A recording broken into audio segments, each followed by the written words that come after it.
You're now listening to Sound Talent Media. Check out more shows at soundtalentmedia.com.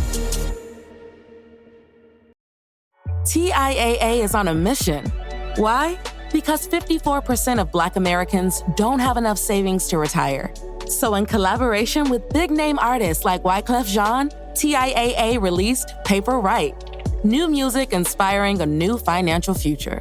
With 100% of streaming sales going to a nonprofit that teaches students how to invest. Stream Paper Right now and help close the gap. What is up, everybody? Welcome back to another episode of the podcast. Thank you so much for hanging out with me. I have somebody I'm very excited to have on the podcast, John Ork from the band Hemorage. As you know, I'm a big fan of bands who are heavy, A, and B, who know how to go out of their way to really grab people's attention. And Hemorage has done just that in a similar fashion to Glitchers, the UK band I interviewed earlier this year, I think. Maybe it was last year. Also, apologies and shout out to Jake because I totally brain farted and could not remember his band's name in the middle of this interview when I was referencing them. But I did remember. It did come back to me and I shouted out like a crazy person. But Glitchers is the band. Anyway, we're talking to Hemorage today, who has taken a similar approach and bringing their music right to the streets. It's the coolest thing. Go to their social media and check it out. I love, love, love this kind of stuff. And we're going to talk all about it. But before that, I have one little bit of business that you're really going to want to pay attention to if you like fuzz pedals. So over the weekend, Sweetwater posted the Behringer SF300, which is their super fuzz, which I believe Josh Scott of the JHS show has said is the most popular pedals ever sold on Sweetwater. I believe that's accurate. Maybe I'm telling tales out of school. I'm not sure. Anyhow, it's currently on sale for $14. And you spend a little bit more than that, you can get free shipping in the US. I bought a few myself, but you can get it for $14. And I'm going to put that link right in the description, the specific link to that pedal, so that you can just click that and go right there. And if you do, I'll get like 50 cents. So that would help me out. You would get a super rad sounding cheap fuzz pedal that is just a good time. Additionally, I just wanted to remind everybody that if you are going to do any shopping over this holiday season, please check out the tonemob.com/sweetwater link and the tonemob.com/reverb link, because any purchasing you do through those links comes right back to me. A small portion of the purchase comes right back to me and helps keep that going. It doesn't cost you anything extra. Nothing, nada, zip. Everything just comes back and helps support the show in a small way. You get gear, I get a few bucks, and everybody wins. That's tonemob.com/sweetwater and tonemob.com/reverb. And both of those are in the show notes as well, right next to that $14 fuzz link. So make sure you check that out so that you can get a super rad fuzz pedal on the cheap like I did over the weekend. All right, without further ado, let's get into this one with John Ork from Hemorage. Here we go.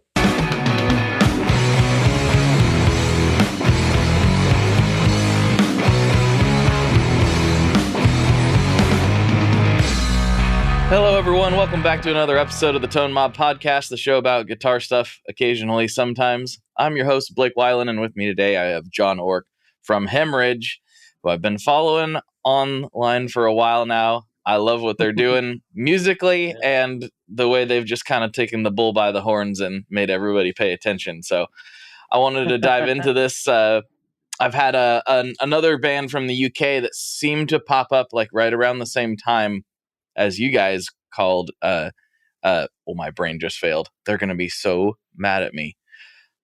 I'm sorry, everybody. He's been on the podcast before. It'll come to me.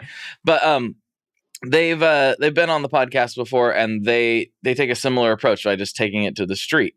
And I like what you guys like even took it to the next level, and really like you're doing the van, the whole thing. So I wanted to talk about your story, how you started playing, what got you into thrash, and then like what made you do this seemingly crazy but also brilliant idea. Well, we just got really frustrated with like the politics and the music scene. Like you have to like be cool with the promoter, be buddies with them, and then like we always felt like we were the outsiders, and we would ask these promoters before, it's like, dude, like put us on, put us on, Mm-hmm. and then they just never did.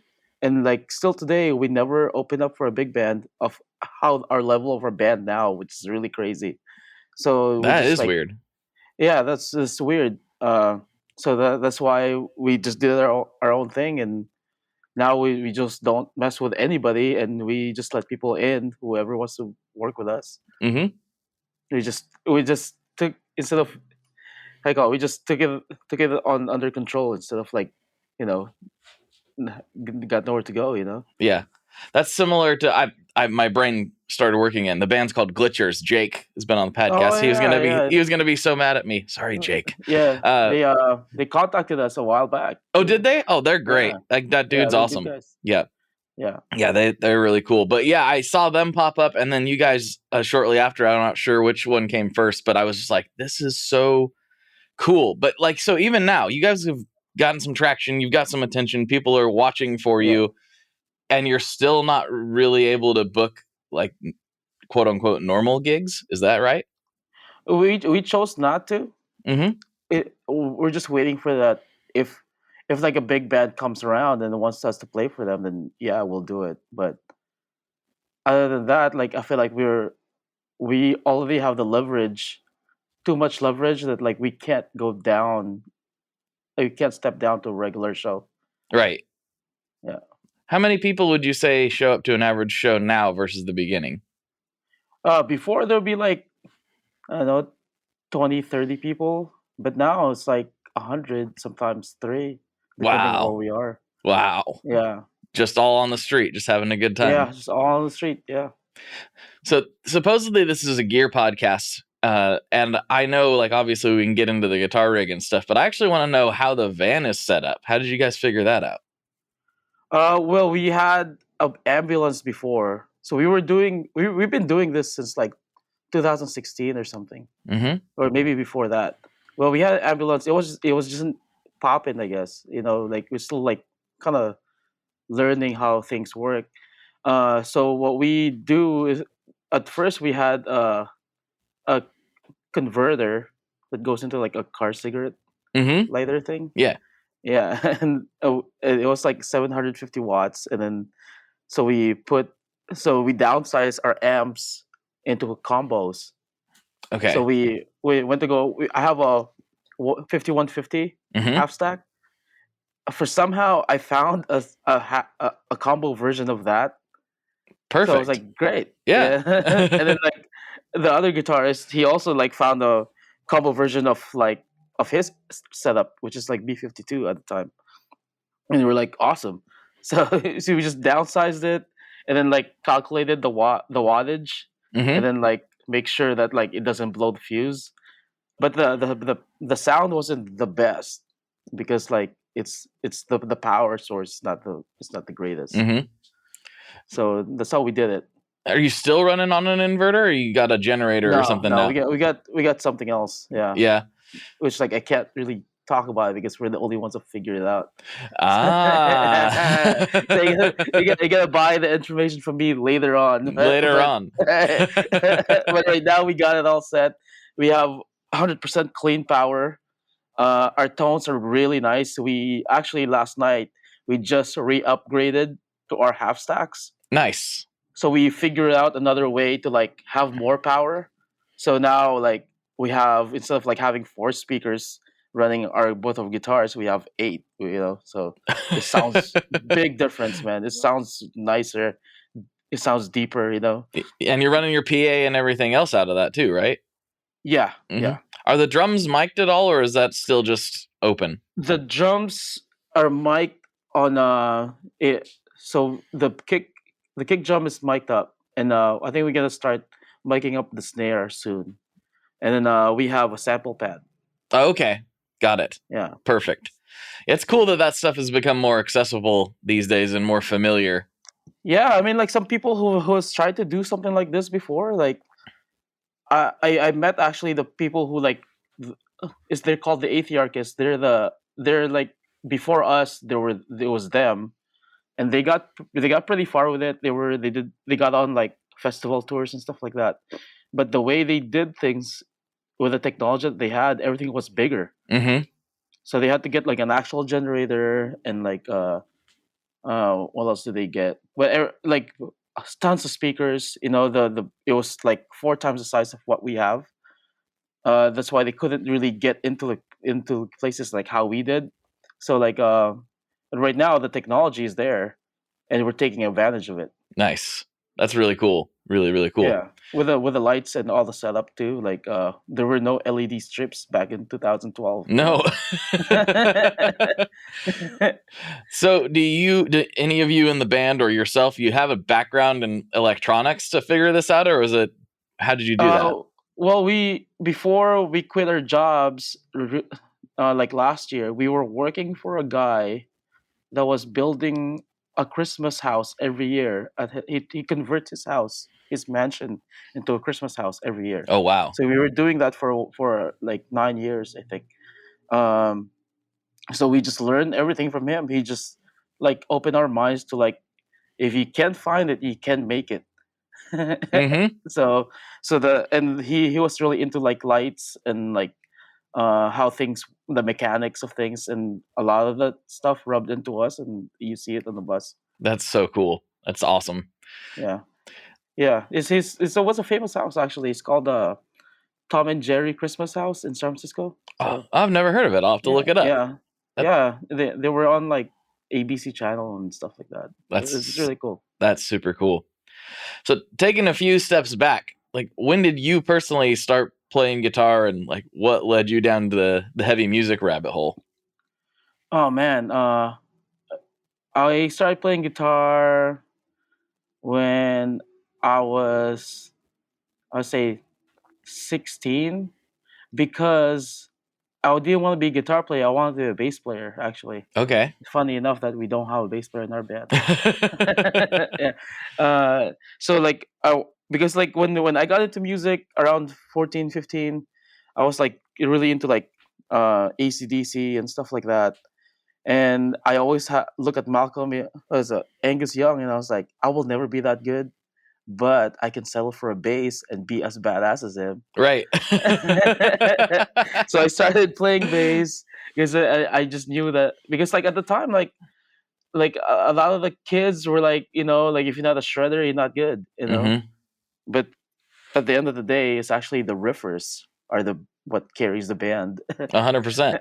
Yeah, but yeah, so I did that, and then I started the band with my guys, and then over the summer, I was just like, all right, I'm gonna learn how to write songs.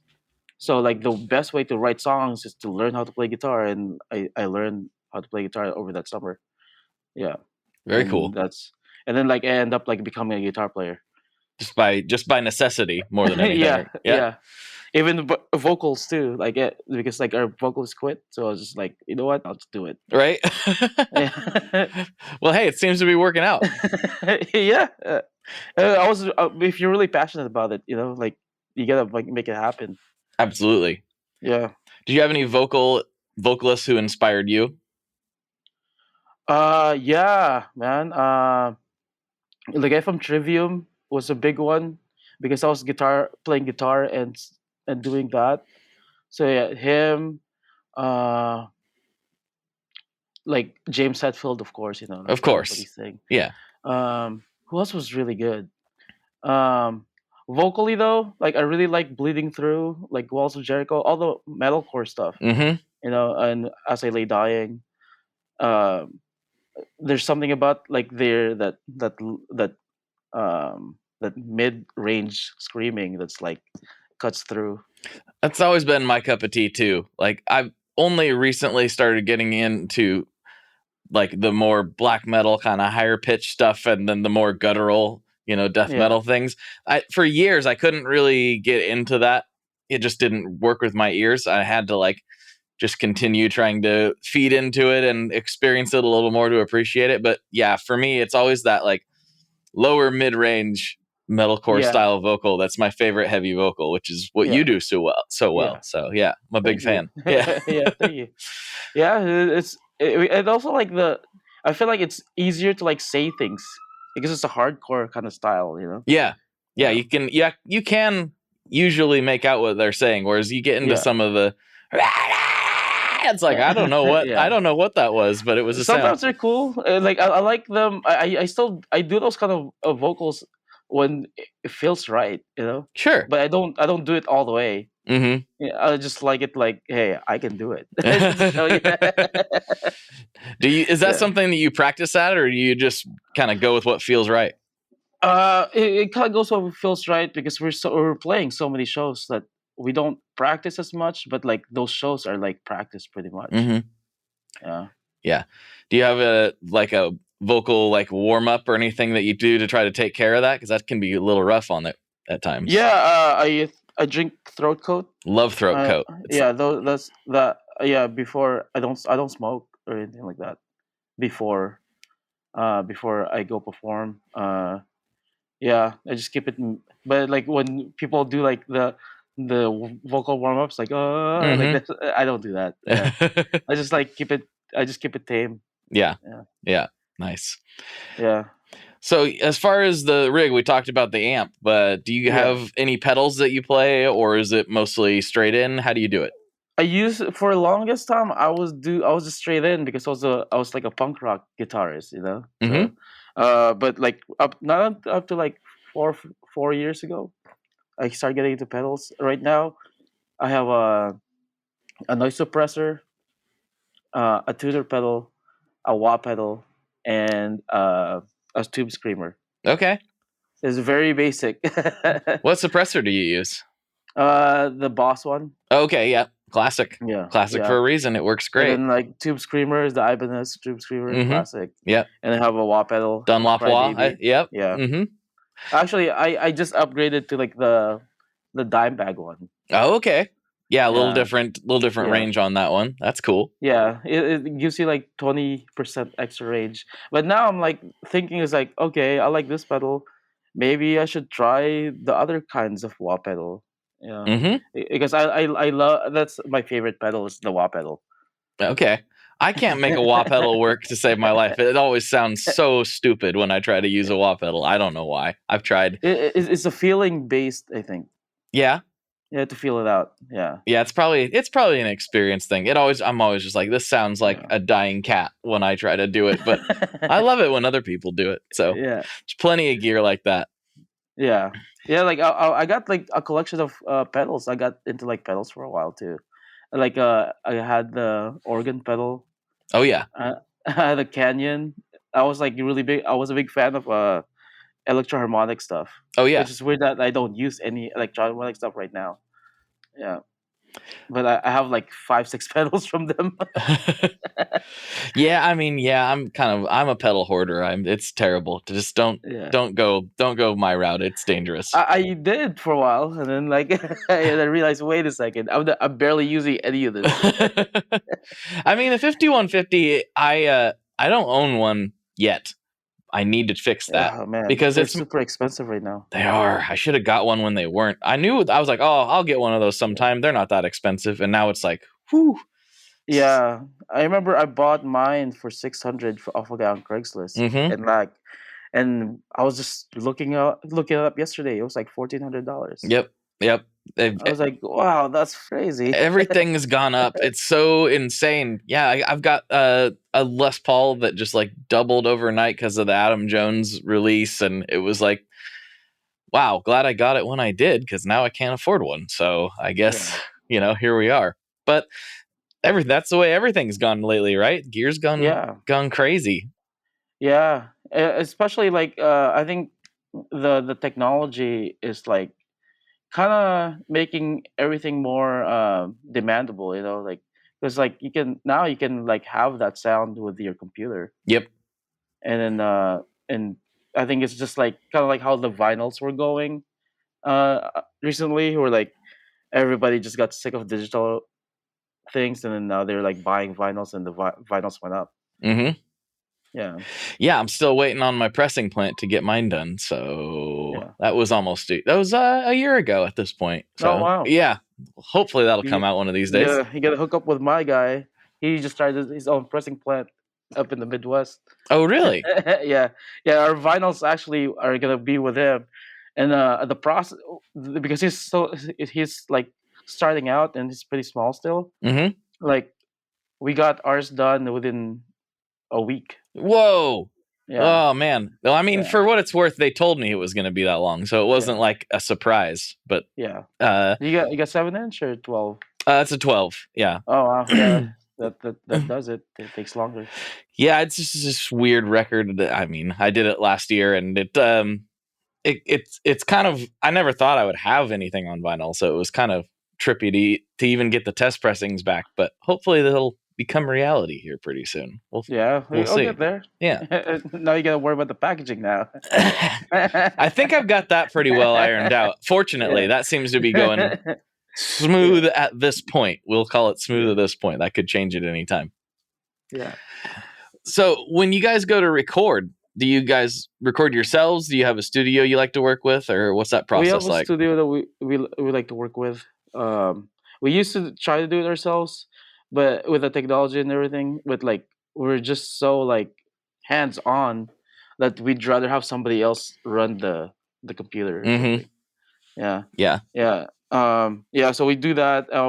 This 2022 we've been going in and out of the studio like I think we went 2 times and recorded a couple songs and then like yeah, we have 4 songs so far. Sweet. Yeah. Sweet. Yeah. Does the We studio kinda have a name, or is it just a buddy? yeah, Crow Keeper Studios up in Sacramento. Sweet. They're really good guys. He's also up and comer, so he's hungry Yeah. to succeed. So we only like that's the reason why we're working with him because he's hungry and we're hungry. Mm-hmm.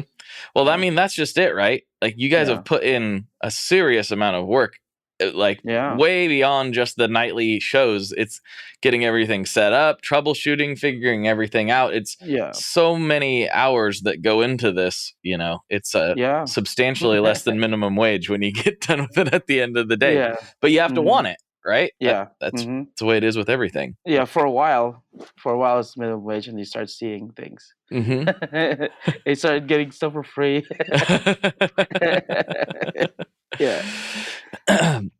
So have you had any like moments, as I know the Glitchers has gotten at least attempted shutdowns when they play over there in the Yeah. UK. Have you guys ran into anything like that where it's just like, nope, we're pulling the plug on you? How does that work? Yeah, it happened a couple times. The one time when we had when we were running the power through the car battery, one of the security guard figured it out and pulled it out. Oh And then it jeez. just shuts. Yeah, it just shuts us down. And like the thing is, like with us, I think our biggest advantage doing pop up shows is we are very decent. Mm-hmm. I think if we suck, people will shut us down really quick. Right. Yeah, and I think we were just talking about that with the guys last night. It's just like I think the funniest thing is that yeah, we have like I guess we have this kind of gimmick where we just pop up anywhere, but people expect us to suck. Right.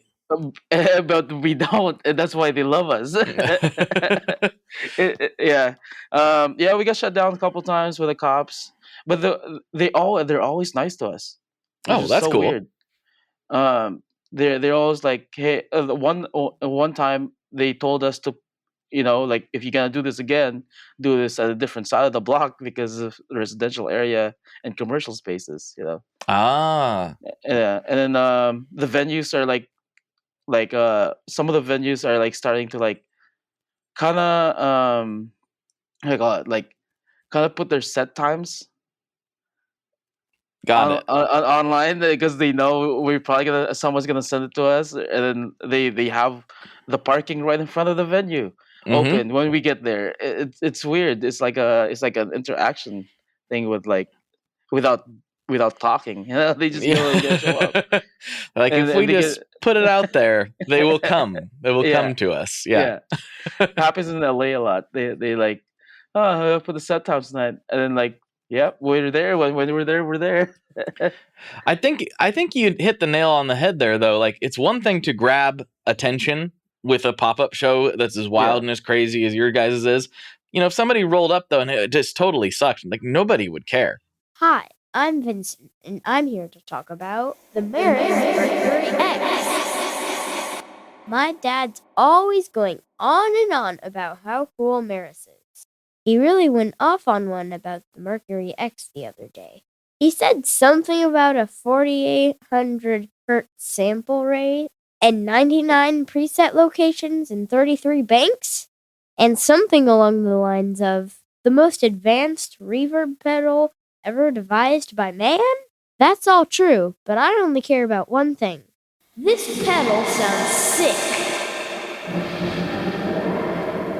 So make sure you check out the Mercury X and all the other fine products at maris.us, as well as fine retailers worldwide. All right, Dad, now can I have my Pocky?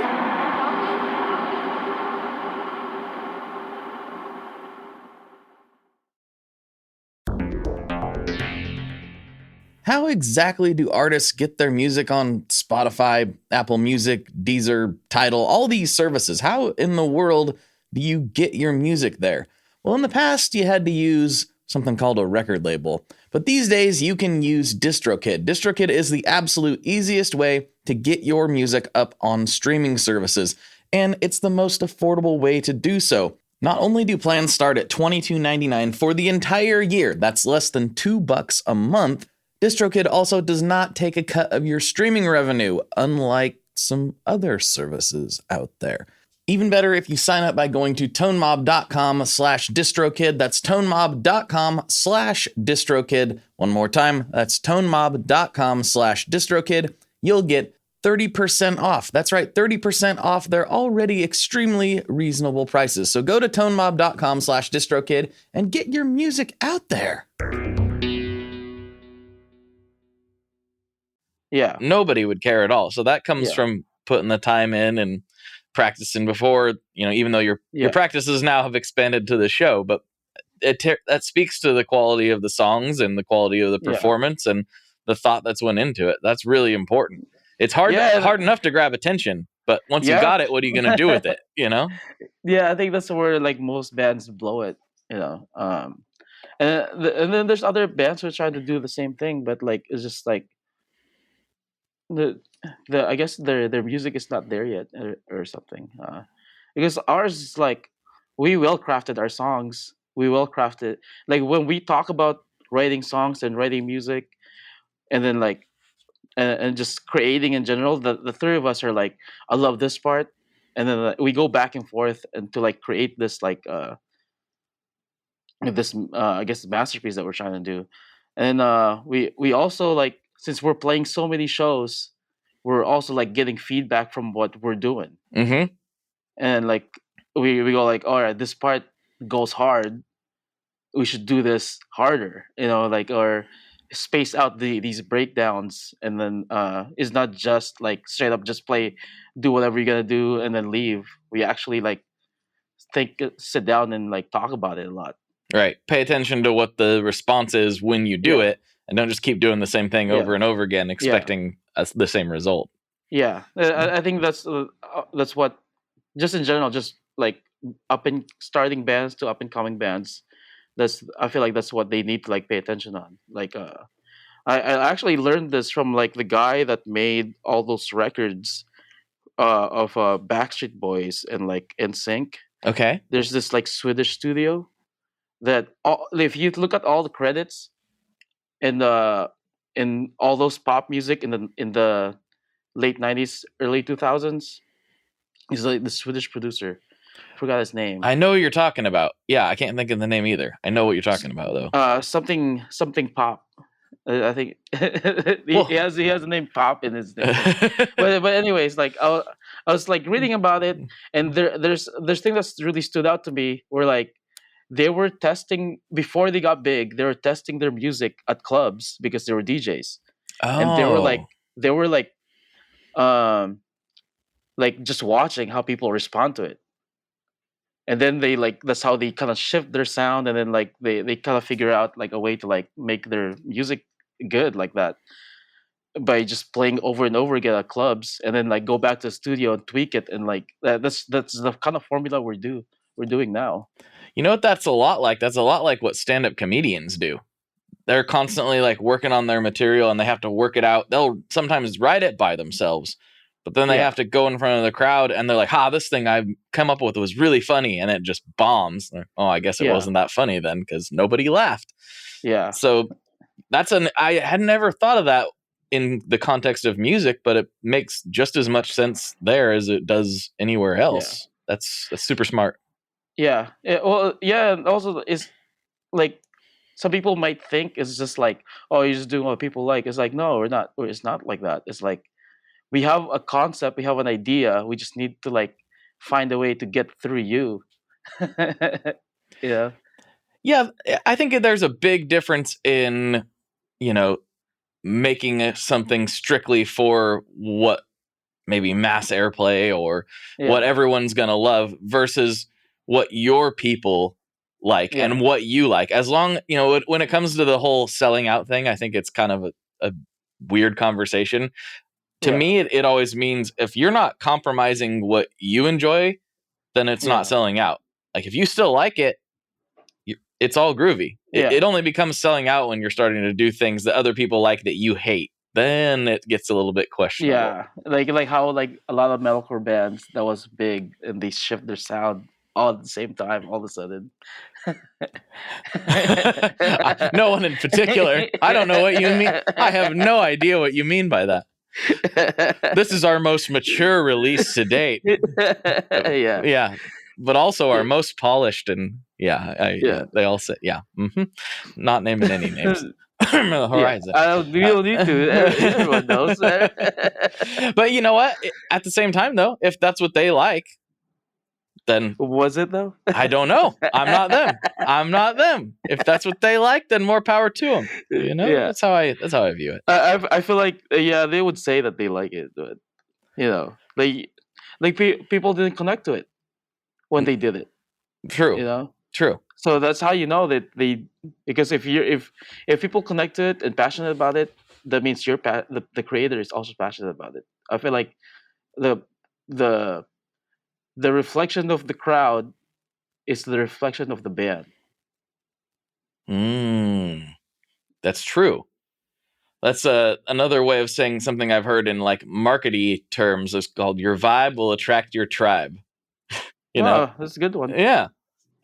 Basically, what you put out there will draw people in. So that's I think a lot of people don't realize how much some artists pay attention to this stuff. And how much you need to. I think there's this sort of cliched rock and roll attitude of like, I don't know, man, I just play and do my thing. And sometimes that works for people.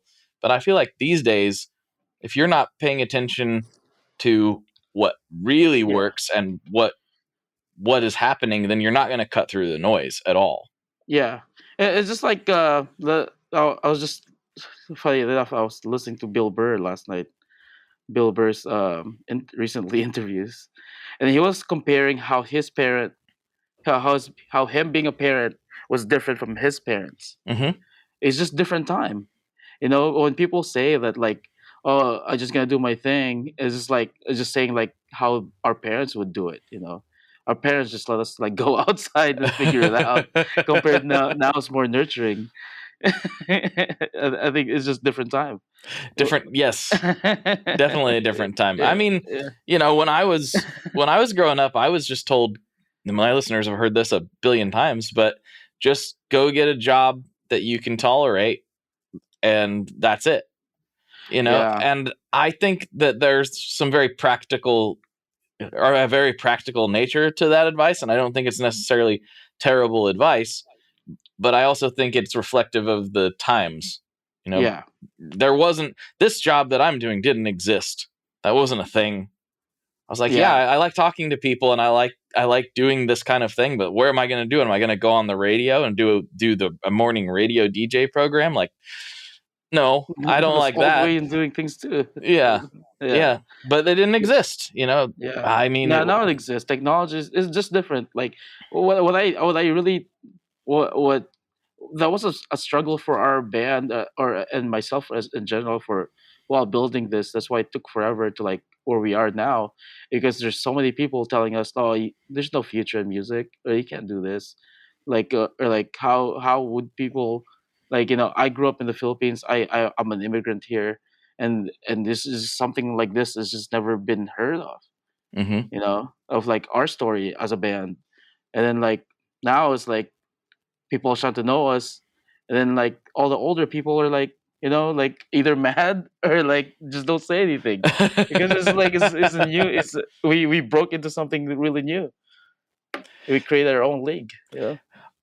I think that it's always, I mean, literally since people started doing art as something they could do for a living, I think it's always been extremely difficult. Yeah. I don't think it's ever been, everyone wants to say, oh, now it's more difficult than ever. And I can see some arguments for that.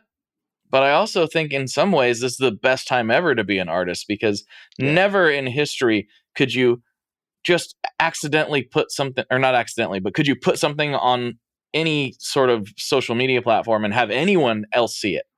Yeah. They talk about the glory days of the 70s like it was perfect. Well, those people were still touring around and touring around. There were hundreds and hundreds, if not thousands, of bands touring Yeah. around the country that nobody's ever heard of, that essentially never existed at all in the timeline of things. They never got Yeah. recorded. They never did anything. Sure, it's probably great memories, and I'm not trying to crap on that or anything.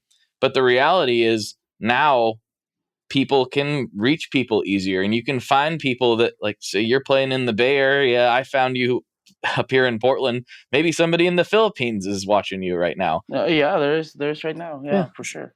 Yeah. Yeah, Indonesia, and like, we look at our stats. we got people from different countries, Mm-hmm. which is really interesting. Like something that we it's something that we didn't. Well, we want all these like, all these reach for sure, but we just didn't expect it the way it was gonna play out. Yeah. It was better than we thought it was gonna be. What do you think the next step is? The next step for us is like make an album, and then play some festivals, do Europe, do music videos. We pretty much just like, we know what we somewhat know what we're doing. Now we just have to like know more. Mm-hmm. So we're just gonna keep going. Really, Yeah. like we want it all. We want to be able to like travel around the world doing this, and then just become self-reliant as a artist, and like we don't have to like deal with any real life. Yeah, yeah. It'll get to the point where like we don't have to like worry about our bills anymore. I Mhm. think that's our next step. Yeah. Do you think the van is always going to be a part of what you do, or are you going to actively try to get out of the van? Um, I think we're just gonna do it till like the wheels fall off and then some. Um, like we're open, we're an independent band, so like we can do whatever we want. Like, but for now, what makes sense to us is like pissing off every venue who didn't book us. Now they want to book. Now they want to book us. They're like, Yeah. man, there's like 300-400 people outside the venue. This Yeah. is not what we want. This is the Yeah. opposite of what we're shooting for. Yeah. So yeah, I think that's the future. Definitely like an album. We want to make a classic album. You know how like all the greats have that album. Yeah. We want to make more, not just one. We want to make one almost every couple times we do it. Sure. Yeah. Yeah. It's always the goal, right? Yeah. Do you see yourself exploring any other styles? Yeah. We are, we're heavy, but we like all kinds. Like we actually like don't listen to as much metal as we listen to other genres. Like when we're on tour or like we're spending time together, we like try to like dissect every type of music that we can get our hands on. Who are some of And your like favorite non-metal artists? right now, Dr. J, we've been like dissecting that guy a lot. Yeah. We really like, we trying to like we're trying to like capture that like vibe that he has, like that like I'm a gangster vibe. And, like I I don't hear. know I about know the what you something mean. about it. I know I exactly what can't you mean. describe it. Yeah. Yeah, Well, yeah, you hear a Dre song come on, and you just yeah, instantly like, you kind of yeah, start moving. yeah, Yeah, I get it. yeah. That I've been listening to like reggae lately.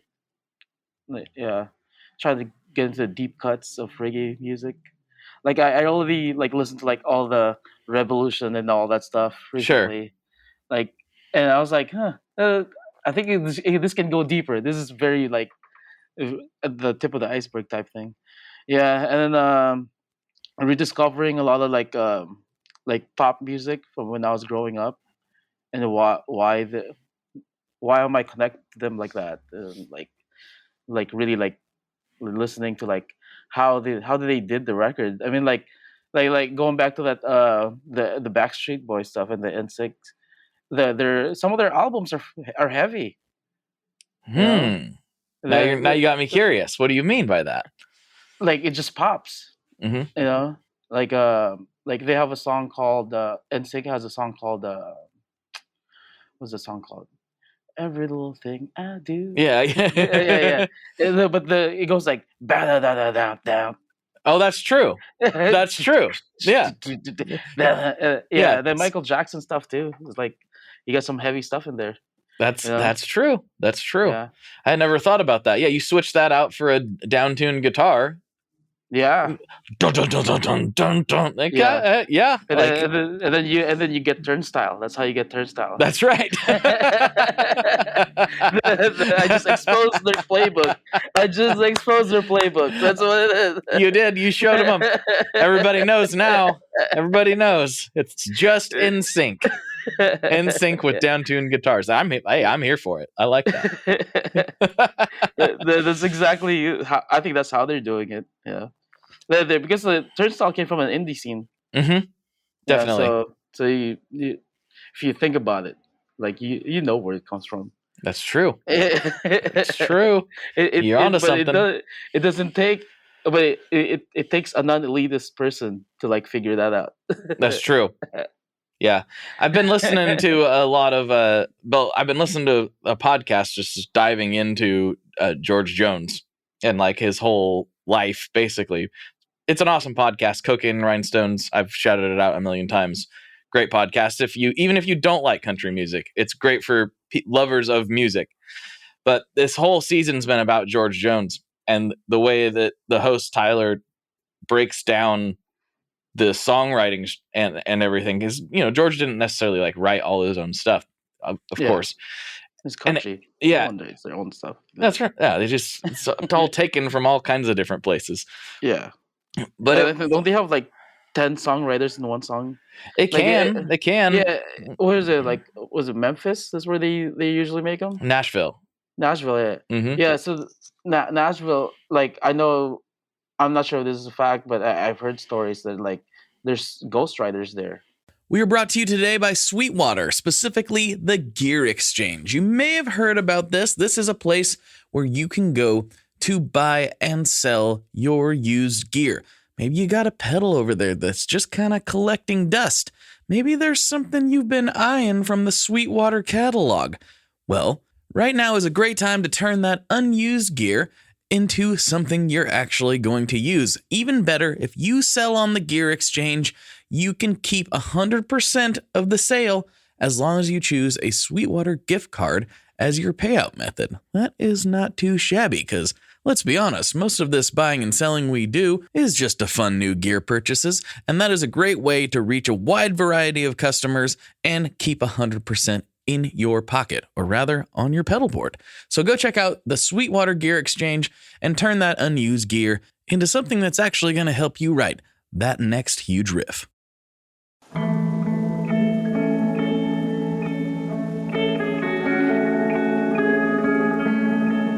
Hello there. I'd like to introduce you to your new best friend, the Chase Bliss Audio Lossy.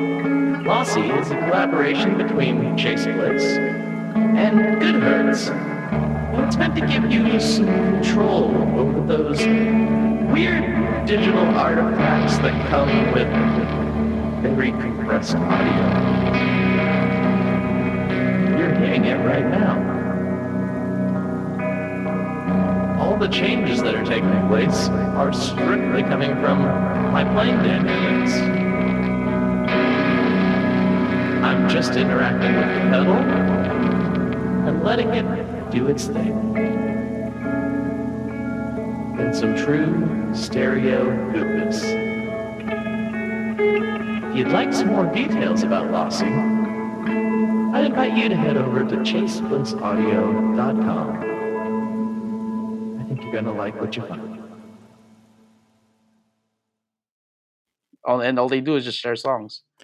It's kind of a interesting. It's more of an open thing now, but there's just people will just get together and just write, and the whole goal is to write the next big hit for. It doesn't matter really who does it, right? Yeah. So there's just writers. There's maybe hundreds of writers in that town, and Nashville is like my home away from home. That's where I go. Oh, cool. Yeah. I always wanted to go there. Like, we got a tour there next year. For sure.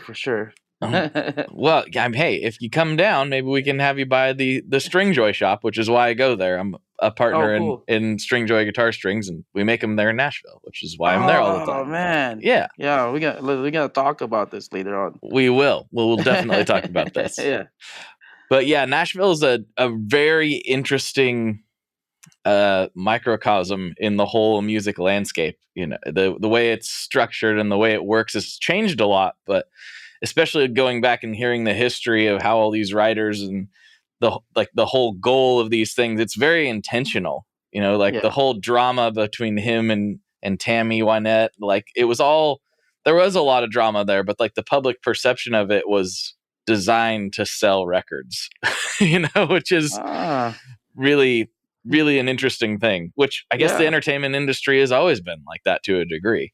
Yeah. I mean, if you really think about it, that's what everyone's really trying to do now, maybe not fabricated as much as like that, but everybody has a story. Mm-hmm. We have a story. Yeah. That's how we're selling our merch. That's how we're doing our thing. That's why we're talking today. Yeah. But it's just more authentic rather than fabricated. Yeah. And theirs wasn't necessarily fabricated as much as it was what was going on was perceived to be different than what was actually going on. It was oh, George Jones is drunk again. And it's and he's also on cocaine. We're not going to talk about that. Yeah. Yeah, it's true. It is like that. Yeah. But it's a wild way to try to make a living. And going back to something I said earlier, I just think it's always been that way. Yeah. Since the first guy started strumming a lute and having people throw pennies in a hat, it's always been a weird thing to try to do. Yeah, because artists invoke, they tap into an emotional thing, and that's how people connect to it. Mm-hmm. And what taps into your feelings is drama. Come on now. Yeah. Why do you think people watch reality shows or movies? There's always some type of story. There's a story. There's something you connect with, or you don't, and you are kind of repulsed by it. Yeah. I mean, it was funny today. I tagged you in that Taylor Swift meme that and some of the comments, and it was basically, for the listeners who didn't see it, it was basically saying Taylor. It was a commentary on Taylor Swift versus Ticketmaster type of thing, and some people in the comments missed the whole point. They're just well, I hate Taylor Swift. It's well, okay. That's fine. You can hate Taylor Swift, but that's not even the point of what the meme is saying, at all. Yeah. But, again, anybody that invokes a feeling in somebody, even if that's a somewhat negative feeling like these people happen to have towards Taylor, somebody's going to have just as strong of a feeling in the other direction. So the worst thing is when people don't react at all. Yeah. And that sucks, man. Yeah. You're putting your heart out there, and then they just walk away. You're oh, Oh man. But it gives you something to work on, you know. Okay, Yeah. why didn't they care? Yeah. Why did nobody pay attention to this? Why is everybody paying attention to Turnstile right now? Why is Yeah. everybody paying attention to XYZ artist? And Yeah. there's something you can take from all of these people, no matter Yeah. what endeavor it is you're trying to pursue, I think. Yeah. It's funny they said that. Like, there's this. I've been listening to like this guy named Russ lately, Yeah. The and song he a day was. guy, right? Or song Yeah. a Yeah. week. Song a Yeah. week. Yeah. Yeah. And he there's one of his songs. He says like, if you're not inspired by it, you hate it on it. Yeah. And I was like, oh, I guess I see that for everything, because like everything that's successful, you have to be inspired by it, unless you hate on it, you know, because Mhm. like you get inspired by it in terms of like, hey, I need to like understand how is this person or how is this band popping right now, Yeah. and I can like see their game, and then like, because like once you more what as big as you get, the more of, I guess, the more of your playbook gets exposed, and then like guys like me bring it further, you know. Take it to the next level, right? Yeah, Yeah. yeah, Yeah. You know, I realize this is supposedly a guitar podcast. We talked about pedals and we talked about amps, and we're yeah, like, guitars, I guess we'll just not talk about that. yeah. What guitars did you start out with, and what are you playing now? It's funny. I when I first started playing guitar, it was a Les Paul Epiphone, Mm-hmm. and now I'm playing an ESP Arctic Metal Eclipse, which is like the same shape. Oh, yeah, those are cool. Yeah, it's full circle, because I always like that guitar, because the guy from Trivium was playing it, Mm-hmm. and James Hetfield was playing it. Oh, now that I'm realizing, those two guys are like a good influence to me. There's a lot there. Yeah. Yeah, and then it would be funny, like there in the future, there's be a picture of the three of us. Yeah. That'd be sick. I like that.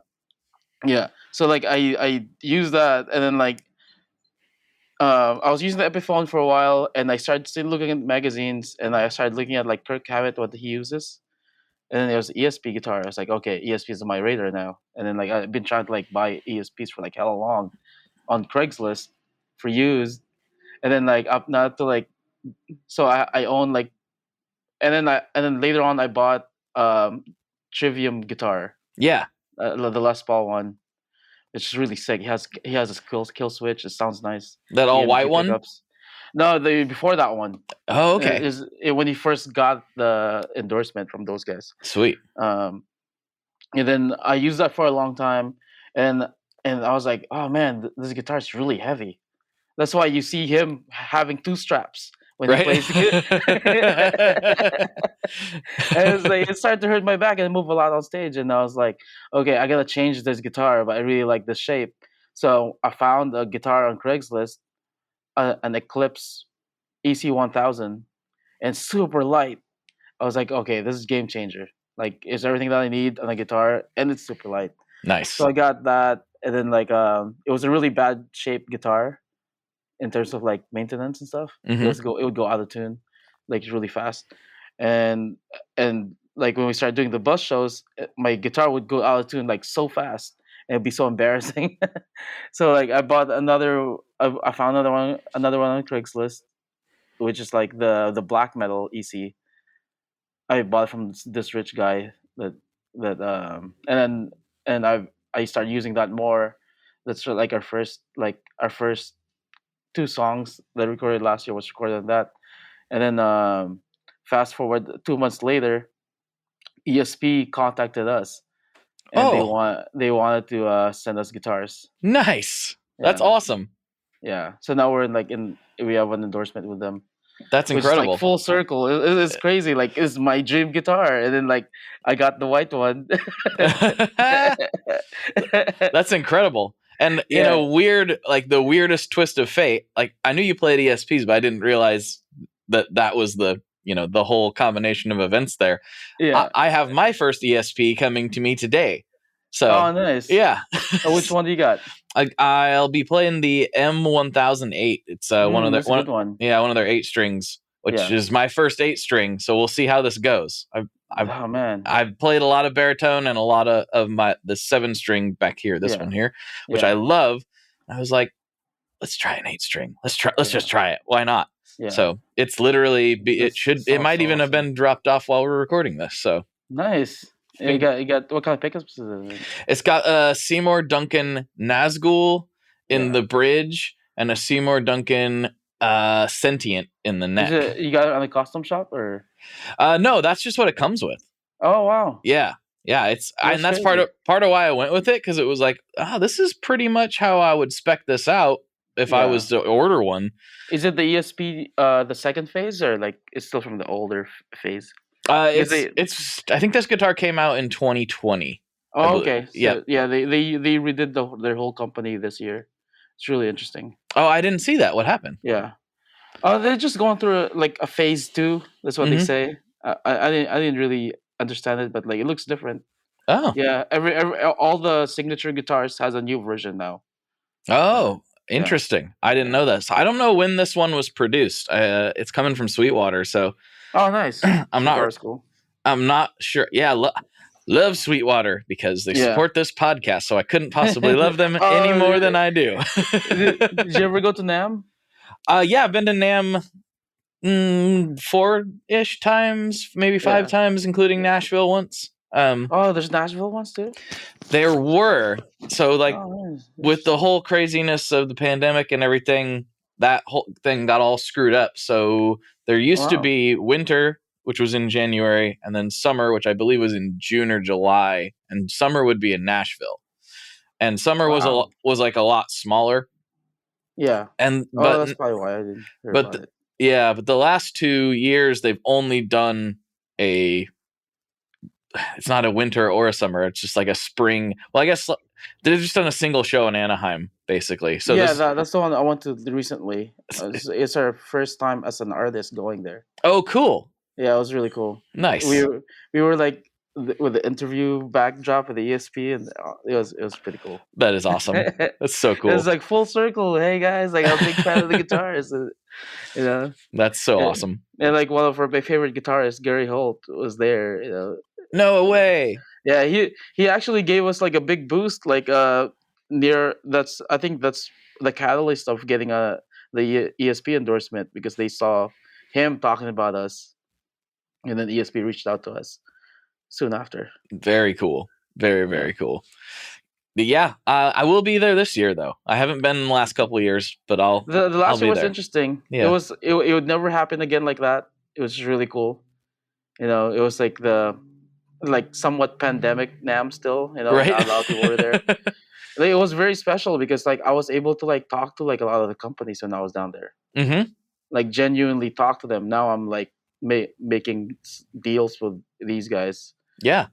Yeah. It's just like some people say it sucked because if you're there just to see rock stars and like look at gear, it probably sucked. But for a business perspective, the world was my oyster when I was there, because I was like, I would just go up to them and like, hey, I need strings. Can I get an endorsement? And they're like, talk to us later. and I got a lot of endorsements like in one day when I was down there. It was really cool. Yeah, it's going to be interesting. This will be my first year being stuck at a booth. So I've never had to do that before. Usually I'm wandering around looking at stuff, talking to people. Oh, dude. So this year, see you there, dude. Yeah, I'll be there I think it's in April. Yeah, it's in April. Oh, it's in April? Mm-hmm. Oh, interesting. Yeah, they've shifted. It's all messed up. I think after this, they're planning on shifting it back to the January one? And then summer. I think that's the idea. So we'll see how it goes moving forward. But interesting. That's how this. They're a little late in the game. I mean, they should just bring it back to normal next year.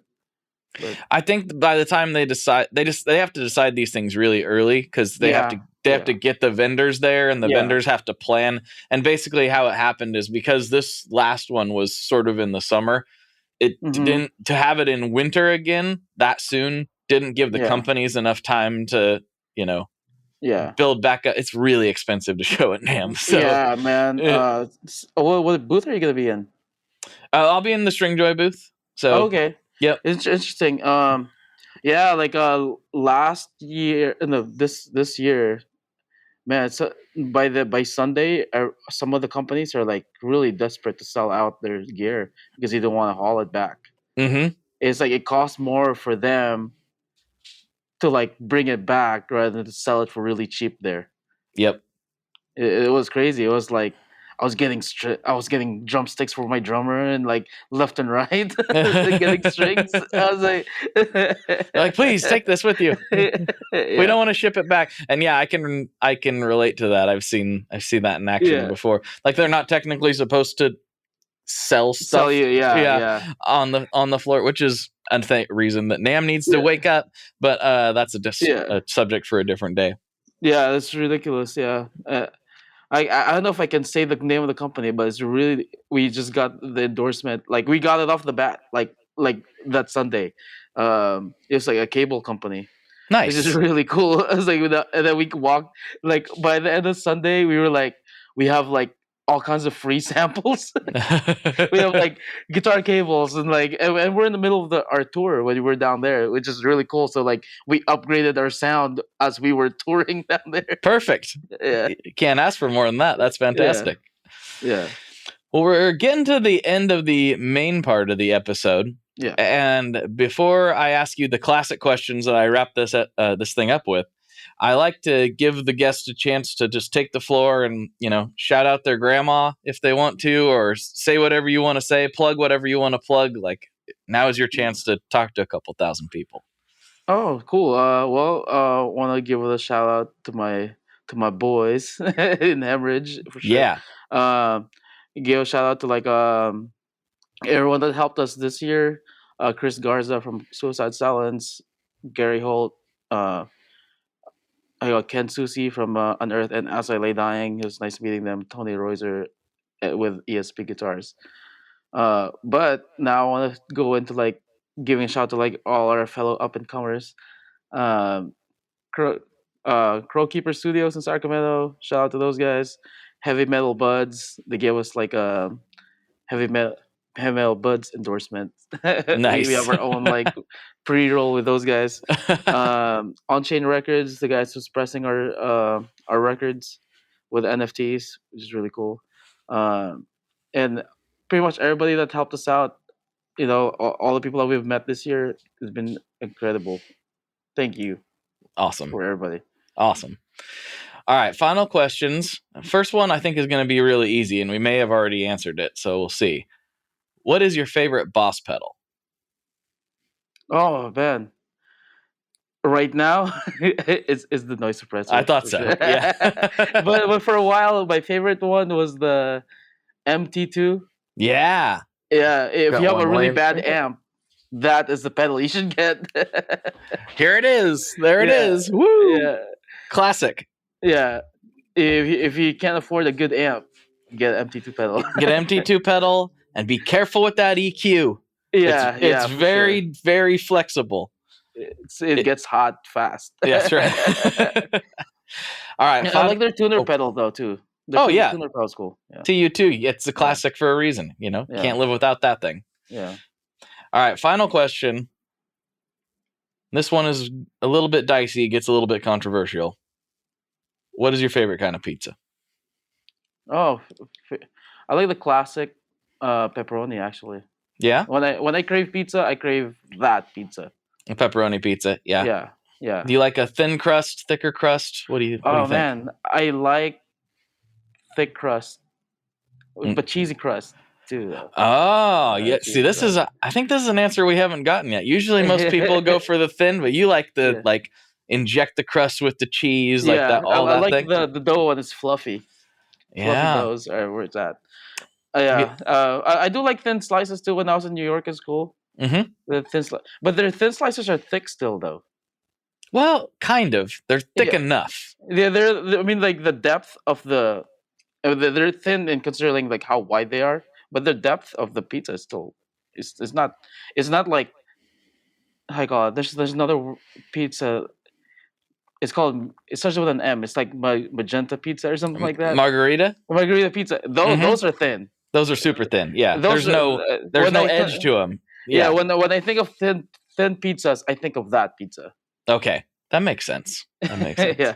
That's a pretty good answer. I like the pepperoni too. Sometimes when I just in fact, that's probably what I'm gonna get tonight. Pepperoni pizza. Yeah. That sounds great. There's something about it. You can fold it up. Mm-hmm. But if I'm drunk, I do like the meat lovers pizza. Yeah. Well, sure. Of course. Yeah. I like Yeah. that when I'm not drunk too. So that's fine. Yeah. Yeah.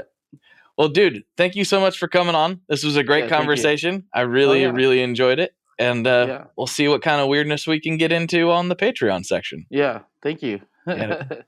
All right, everybody. For John, this is Blake. And as always, folks, Yeah. good luck and good tones. All right, people. I hope you enjoyed that as much as I did. John and I got even more into the weeds on the Patreon section of the podcast. So if you would like to get extra bonus episodes of this podcast, you can go to patreon.com/tonemob, where for $5 a month, you can get bonus episodes beamed right to your ears every week. Just $5 a month. It's always been $5 a month, and it is extremely helpful to me. If you can sign up for that, it is so massive. I can't even tell you. Another thing, if you are not a fan of the ads and the new ad format on this podcast, I'm sorry. I hate that I had to change it, but times be a changing, so got to do what we got to do to keep the food on the table. But if you really hate that, you can go ad-free for $3 a month, and that is also available over on Patreon, and you will get an ad-free version of the podcast beamed right to your ears, just like the bonus episodes. So yeah, that's available for you. Oh, and it's worth noting that if you sign up for the bonus episodes, you will also get access to the ad-free feed. So go check that out. Don't forget about the $14 fuzz pedal I mentioned in the intro. It is in the show notes of this episode, and I don't know how long those things are going to be in stock or how long they'll be on sale. So apologies if you hear this late and they're sold out. I did my best. I put it in my Instagram stories every day. I shared it on the Tone Mob Facebook group, and I've shared it around to a few other places as well because, hey, I like to see people get fuzz pedals, and I like to see them get good deals on those fuzz pedals. So the link to that is in the show notes. And again, holiday shopping, affiliate links, those help me out a lot. So please check those out if you can. And I'll talk to you next time. Talk to you on the internet. Bye. One last thing before we totally sign off here. I just want to remind you that if you do any shopping at Stringjoy, that's Stringjoy guitar strings made in Nashville, that will help me out as well. As I've said for years, I'm heavily involved in that company, and I really do think they're making the best products on the market. So if you would like to try custom strings, go to tonemob.com/stringjoy and check them out today. I seriously love what the team down there is doing. I help them out with all kinds of things, and by you supporting them, you are also supporting me as well. And hey, you need some strings, so why not get some custom strings just for your guitar and playing style? Again, the link for that is tonemob.com/stringjoy, and that will take you right to their website, and you can do all your shopping through there, and that will help everyone involved out. So thank you very much. Talk to you next time. We are brought to you by the wonderful folks at Gun Street Wiring Shop. Yes, Gun Street Wiring Shop. I've talked about them before. I used to say based out of Bend, Oregon, but guess what? Sean moved to my neck of the woods. Sean's in Portland. Sean is awesome and has helped me with a bunch of stuff lately. And if you have wiring needs for your guitar, he can help you too. If you want to get weird with it, he can get weird. If you just need to spruce things up a little bit, there's your guy. He takes all the guesswork out of doing your guitar wiring, and he makes it simple, and his customer service is top-notch, and I can't say enough good things about Gun Street as a company. I really respect Sean and what he's all about, and the product is top-notch. I've got 3 different guitars that now have Gun Street harnesses in them, and I could not be happier. So go to gunstreetwiringshop.com and check them out.